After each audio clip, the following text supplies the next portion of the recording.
5 reasons why no nation can beat the U.S. Navy.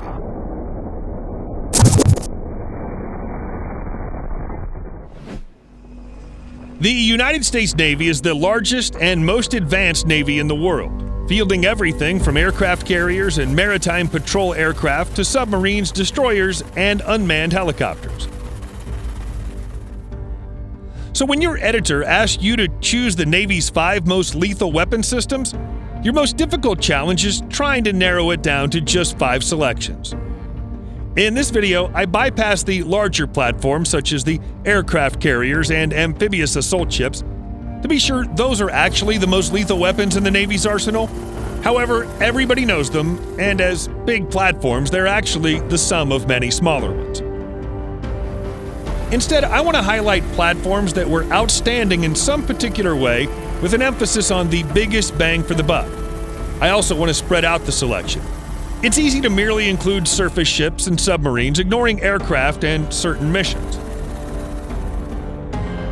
Before proceeding, it's worth noting that the Navy is currently on the cusp of a technological revolution with new ships, fighters, radars, lasers, railguns, and unmanned systems on the horizon. In 10 years, a repeat of this list may look very different.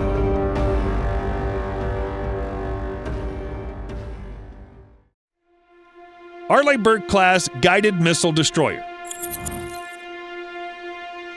Named after the legendary World War II admiral, the Arleigh Burke-class destroyers are some of the most balanced, capable ships fielded by any modern navy.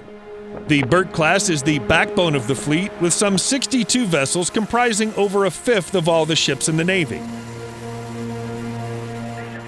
The heart of the Burke's combat systems is its Aegis radar system, which is capable of directing a variety of air defense missiles against incoming targets. Aegis can coordinate the defense of an entire naval surface group, and with the new cooperative engagement capability, the Burkes can fire on targets at extended ranges using targeted data from platforms such as the E-2D Hawkeye. The Burke-class is also capable of launching evolved Sea Sparrow air defense missiles against short and medium-range targets, and SM-2 and SM-6 missiles against long-range aerial targets. Many destroyers also have a ballistic missile defense capability and can launch SM-3 missiles specialized for engagement of ballistic missiles.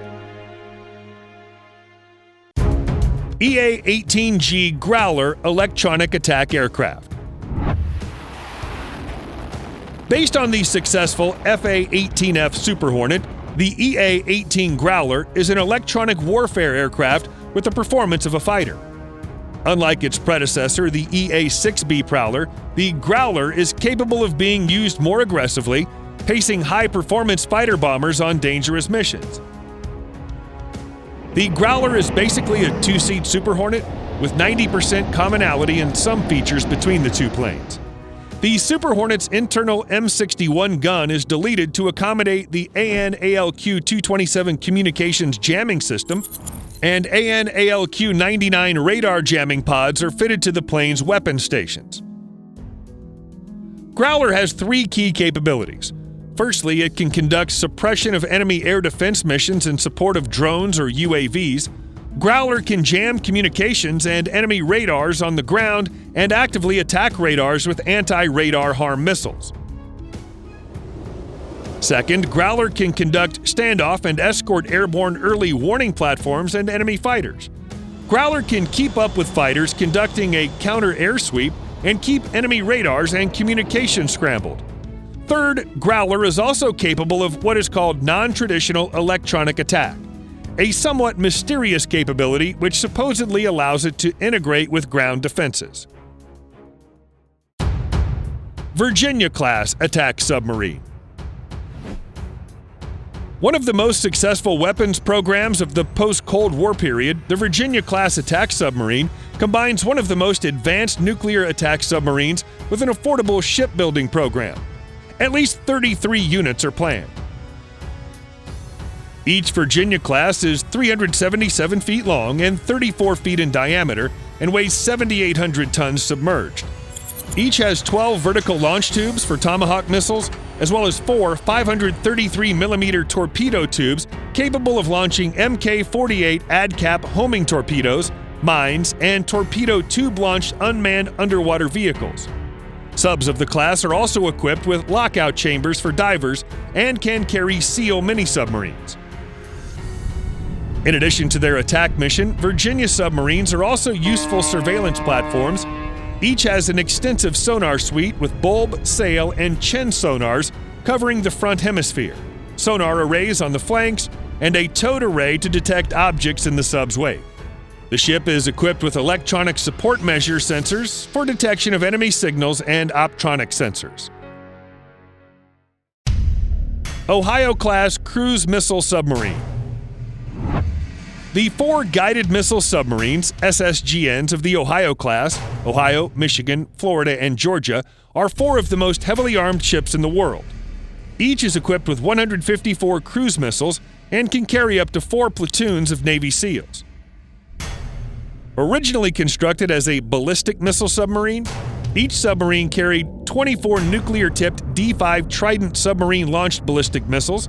Under the terms of the START II treaty, the United States was left with 4 excess ballistic missile submarine hulls. Rather than decommission them, the U.S. Navy paid $4 billion to convert them to carry conventionally armed Tomahawk land attack cruise missiles. 22 of the Trident missile silos were converted to each hold 7 Tomahawk missiles. The result is a stealthy cruise missile platform capable of firing 154 Tomahawk missiles, a unique capability that greatly increases the U.S. Navy's firepower. USS Ponce. It may seem strange for an aging amphibious transport dock to be on this list, and indeed a week ago it wouldn't have made the cut. The 43-year-old USS Ponce, launched in July 1971, served for years as a transport for U.S. Marines. Now it's an afloat-forward staging base, and the first ship in the U.S. Navy operationally armed with a laser weapon. The U.S. Navy revealed that the Laser Weapon System, or LAWS, is now an operational weapon system. The laser system is cleared to be fired in combat. The laser system is designed to target unmanned aerial vehicles, slow-moving helicopters, and fast patrol craft.